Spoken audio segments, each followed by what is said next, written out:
Minha saudação especial a todos e a todos. Estamos aqui no 11º Congresso Internacional da Sociedade Hegel Brasileira. Para mim é uma grande satisfação poder contribuir com uma apresentação de um trabalho. Eu gostaria de registrar o meu agradecimento à comissão organizadora desse evento, da qual eu faço também parte, mas especialmente gostaria de estender meu agradecimento ao professor Ricardo Tassinari, também a Michela Bordignon e o Danilo Vascurado Costa. Passo a leitura e apresentação, então, do meu texto. O título é A Ação no Contexto do Agente Moral Hegeliano. A ação do agente moral em Hegel é realizada pela prática do pensar e querer o objeto visado. Afirma Hegel, cito, enquanto eu penso e quero racionalmente, eu não estou neste ponto de vista da finitude, pois o objeto sobre o qual eu ajo não é um outro contra mim. Fim de citação, adendo do parágrafo 117. No entanto, aparentemente, há ações promovidas pelo agente cujas consequências são adversas ao fim proposto por ele, que se apresentam como um outro contra a expressão da vontade original, restringindo-o à finitude do seu agir. Tal situação acontece porque a ação é desenvolvida no ser aí exterior, cujas consequências são múltiplas. O fim proposto pelo agente, por exemplo, pode ser tido como bom, mas as consequências más, apresentando-se efetivamente como um outro contra mim. Neste contexto, como explicar o agir moral? O que de fato pode ser imputado ao agente? A diferença entre ato e ação poderia contribuir para a elucidação deste tema? Quando Édipo descobre que matou seu pai, as bases morais de sua existência se estremeceram. Imediatamente concluiu que havia cometido parricídio, um crime de grandes proporções. Desencadear a morte de uma pessoa humana é, em geral, e conforme as circunstâncias, um dos maiores delitos. Mas quando essa pessoa é seu familiar progenitor, ainda mais. Na realidade, ao entrar numa disputa física com um velho andarilho que lhe ameaçava, Édipo causou-lhe a morte. Mas sem o saber e querer, assassinou seu pai. Hegel, ao explorar elementos desta narrativa da mitologia grega, põe em evidência que o personagem Édipo, todavia, reconhece a totalidade desse delito. Embora em seu propósito prefigurasse que foi a causa da morte de um andarilho qualquer, assumiu não somente a culpa do ocorrido, como também a culpabilidade completa dele, a de querer e saber matar o seu pai.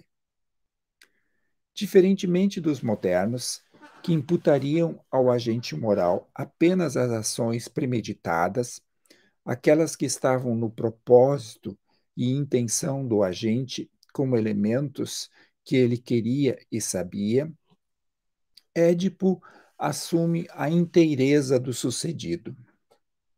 Os modernos, conscientes da autonomia da vontade e do valor imprescindível da ação, cujas determinações são traduzidas na exterioridade dos acontecimentos, assumem para si apenas aquilo que apenas aquilo que, eu cito, na particularidade do agente esteja contido e realizado na ação. Fim de citação. Parágrafo 121 da Filosofia do Direito. Pois é um direito, eu cito a Filosofia do Direito novamente, pois é um direito do sujeito de encontrar na ação sua satisfação. Fim de citação. Os antigos, contudo, compreendiam que todas as determinações, todos os eventos originários do agente, os quistos e pensados como fins da ação, bem como os que dessa ação não foram queridos e pensados, todos seriam de responsabilidade do agente. Para eles, não estava posta a configuração do ponto de vista moral moderno, cuja centralidade é colocada, eu cito, pelo direito da vontade subjetiva, fim de citação, parágrafo 107, de apenas reconhecer como seu aquilo que para ele é para si enquanto algo subjetivo. Em outras palavras, como algo visado no conjunto das determinações que se sucederam, oriundas da atividade do agente. No que consiste o ponto de vista moral moderno, que alvora para si um patamar mais elevado de distinções? E neste contexto amplo da ação moral, como explicar a imputação ao agente do que realmente lhe compete como autor? A resposta a tais perguntas ajudará a explicitar alguns aspectos da concepção hegeliana de agência, momento em que se espera, com o auxílio da distinção entre ato e ação, contribuir para tal propósito. Primeiro ponto. O ponto de vista moral moderno em relação ao antigo. Um aspecto central da diferença entre os modernos e os antigos é a relevância que ocupou o direito da particularidade. Segundo Hegel, cito, o direito da liberdade subjetiva constitui o ponto de inflexão e o ponto central da diferença entre a antiguidade e a época moderna. Fim de citação, parágrafo 124. Na anotação. Tal direito consiste no entendimento de que a vontade, diferentemente do que se sucedia na antiguidade, onde sua afirmação se dava como expressão de uma vontade objetiva dada, cósmica, do destino, ou tão somente da configuração da eticidade da polis, agora é afirmada pela subjetividade da liberdade como tal. O referente primeiro não é a exterioridade dada, mas o poder da vontade para si mesma. Na antiguidade, a vontade se configurava apenas como vontade livre em si. Agora, ela é para si, como negatividade que se refere a si. Lançando um olhar retrospectivo para a história do desdobramento da liberdade da vontade, pode-se assim assinalar que ela progrediu de um patamar em que era apenas uma determinidade inicialmente abstrata, conforme a, a anotação do parágrafo 104, para uma determinidade que está em relação consigo mesmo, ou seja, para o patamar da autodeterminação da subjetividade. Também parágrafo 104. Para o ponto de vista que permite pensá-la segundo os pressupostos da moral moderna. Os antigos não chegaram a este patamar de esclarecimento, de representação do mundo como um mundo posto pela vontade subjetiva. Embora não se portassem também como autômatos, pois em muitas ocasiões expressavam pela vontade seu querer, tal querer era extremamente fraco, ao ponto de não se identificar no agente volitivo que traduzia nos feitos seus atos a presença de fins subjetivos. Em outras palavras, para o agente, seus fins eram os fins objetivos.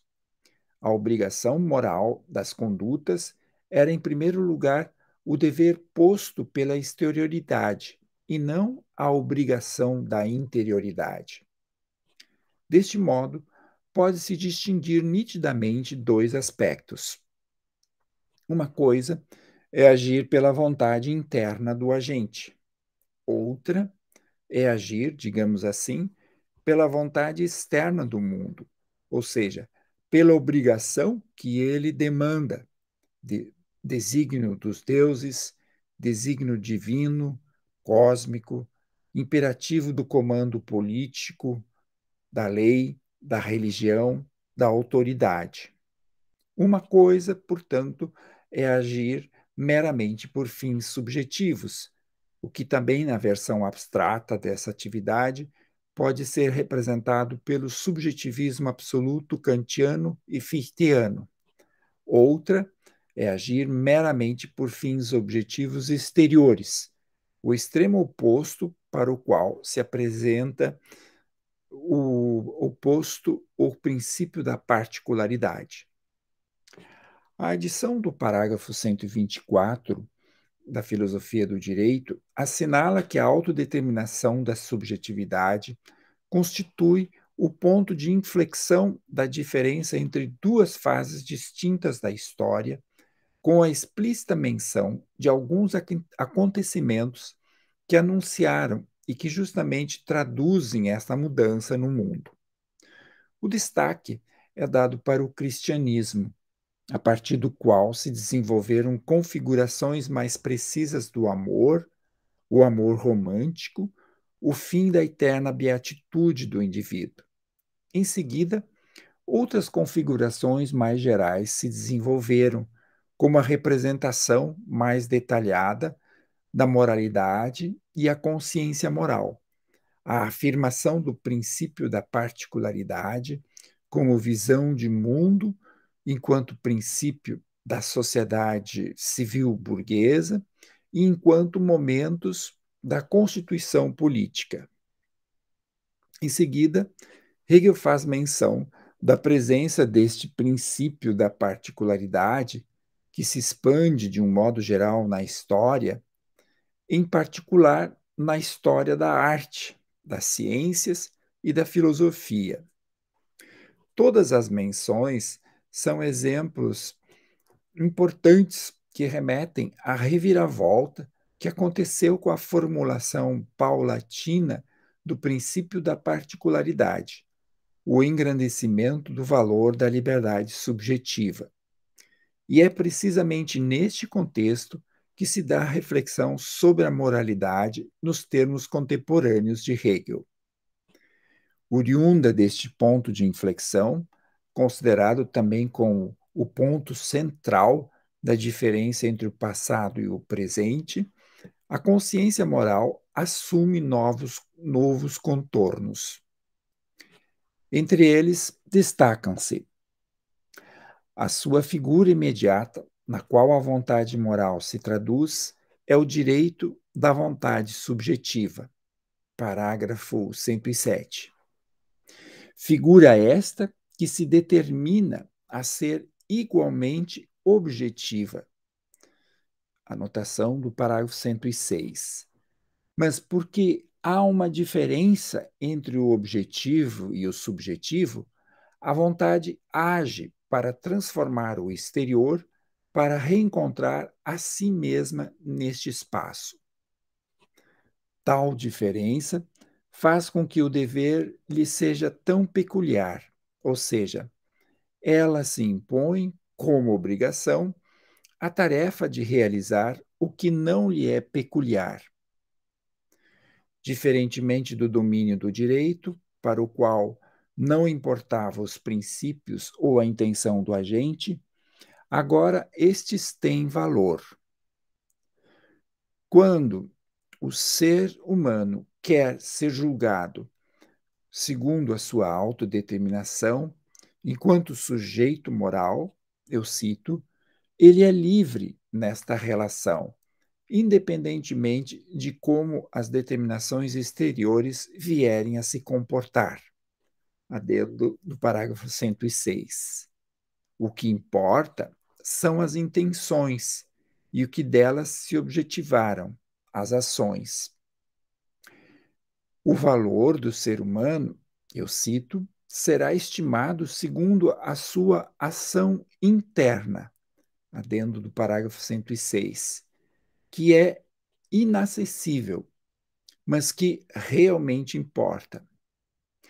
Nessa tarefa de transpor os limites da diferença entre o que ela intenciona e o que a objetividade lhe apresenta, ela é, eu cito, o querer de suprassumir essa delimitação.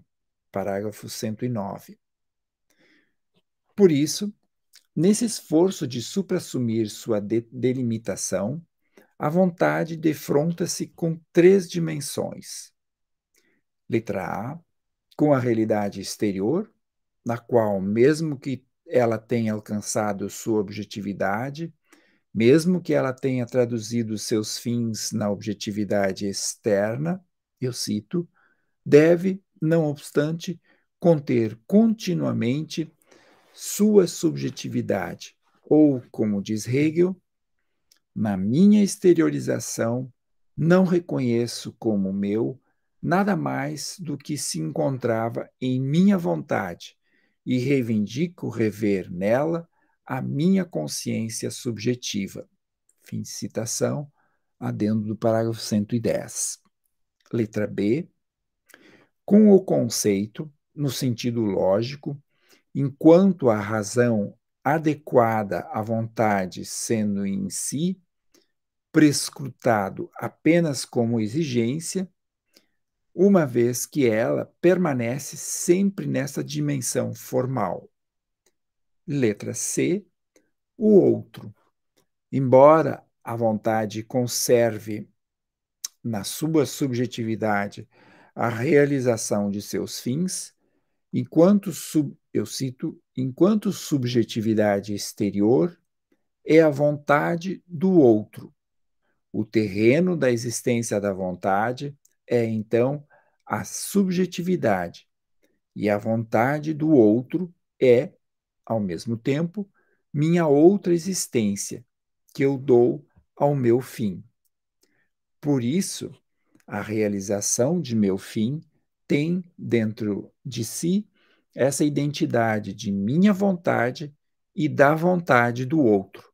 Ela tem uma vinculação positiva com a vontade do outro. Fim de citação, parágrafo 112.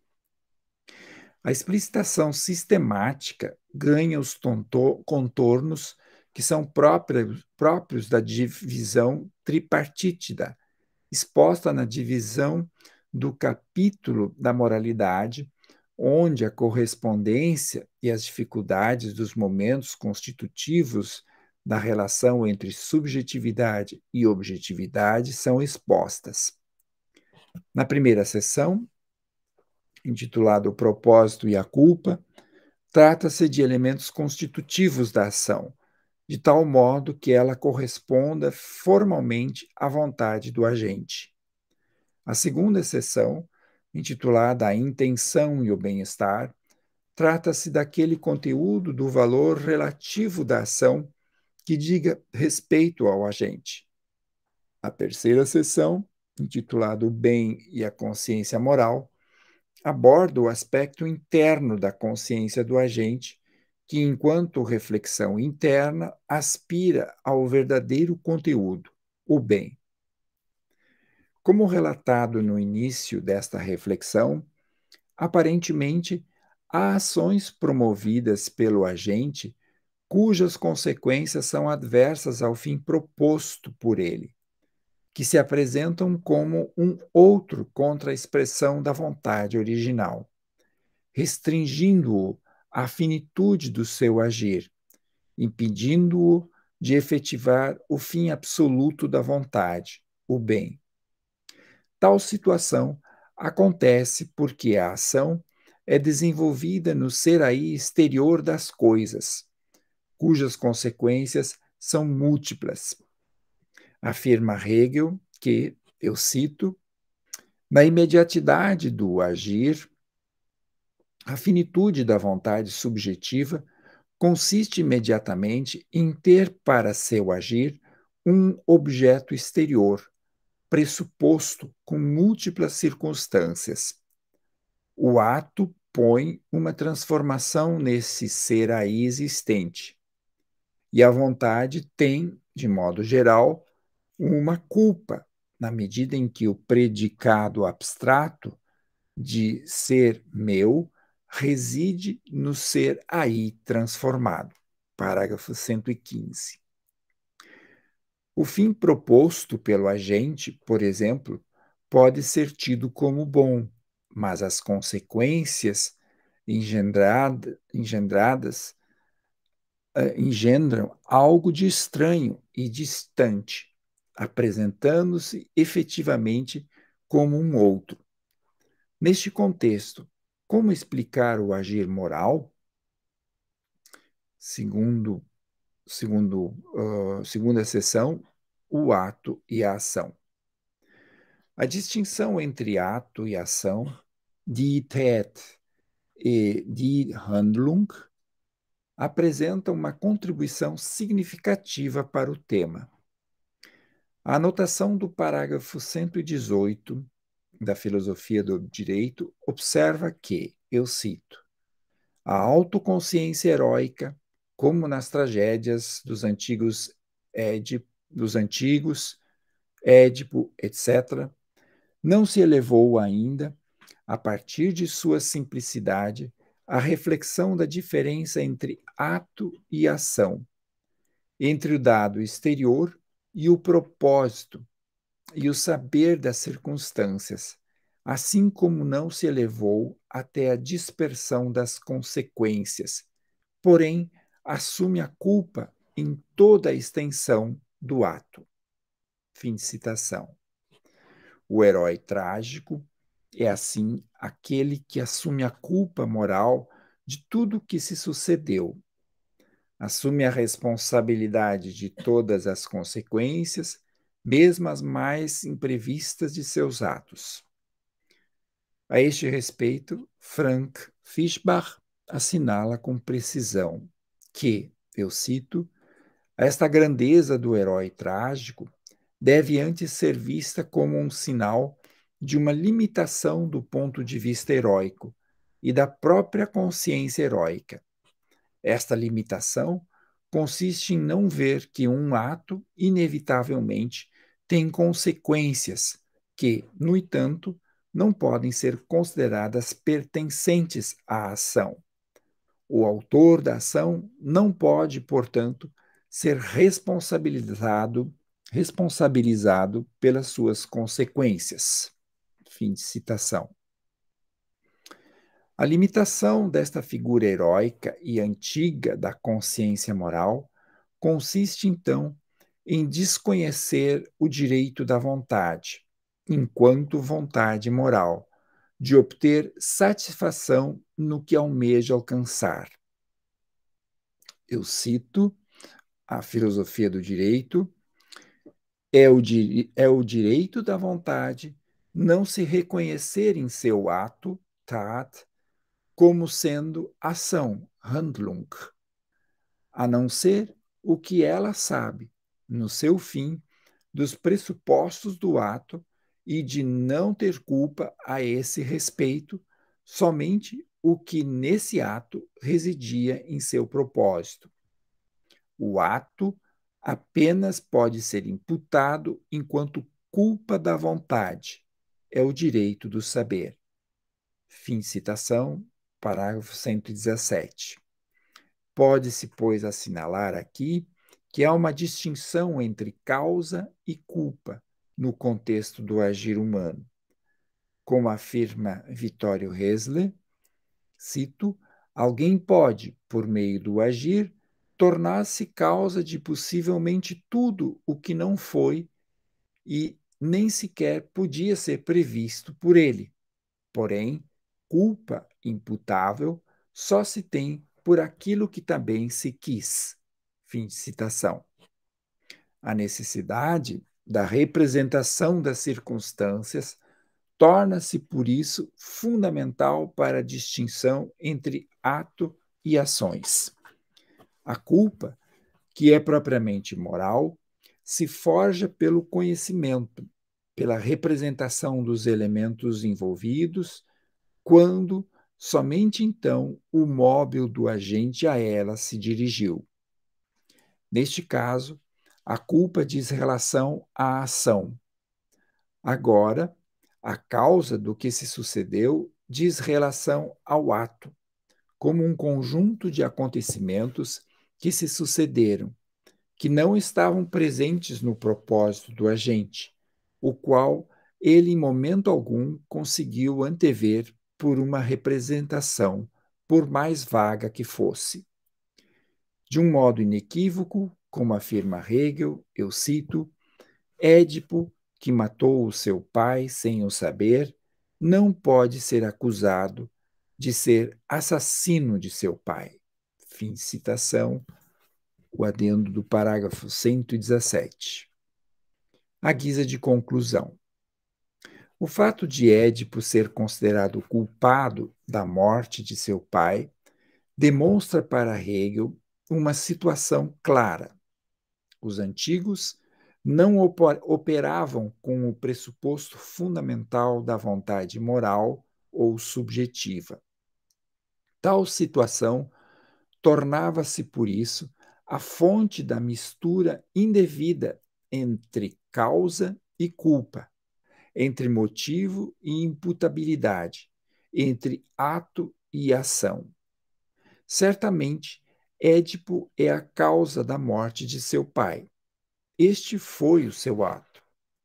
Mas, porque, eu cito, a ação é culpa de minha vontade, enquanto eu a sei, Édipo não foi o culpado de sua morte.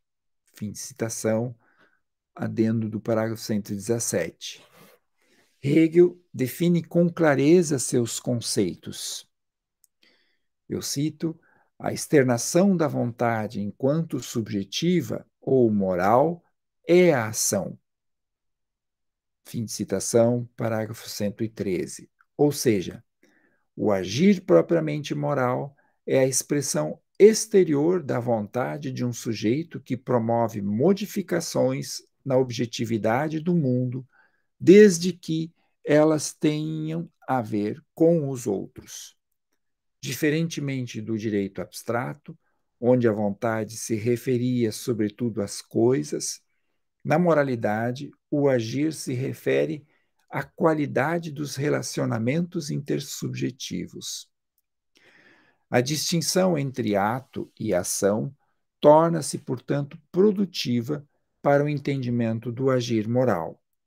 Tal distinção refere-se, na realidade, às três dimensões do relacionamento da subjetividade com a objetividade. Como afirma Hegel, eu cito, a ação contém as determinações estabelecidas. Letra A, em sua exterioridade, sabida por mim como minha. Letra B, está em vinculação essencial com o conceito enquanto dever ser. E letra C, com a vontade do outro. Fim de citação, parágrafo 113. Certamente, um estudo mais aprofundado de cada uma dessas determinações poderia acrescentar conhecimentos mais ricos ao tema. Muito obrigado.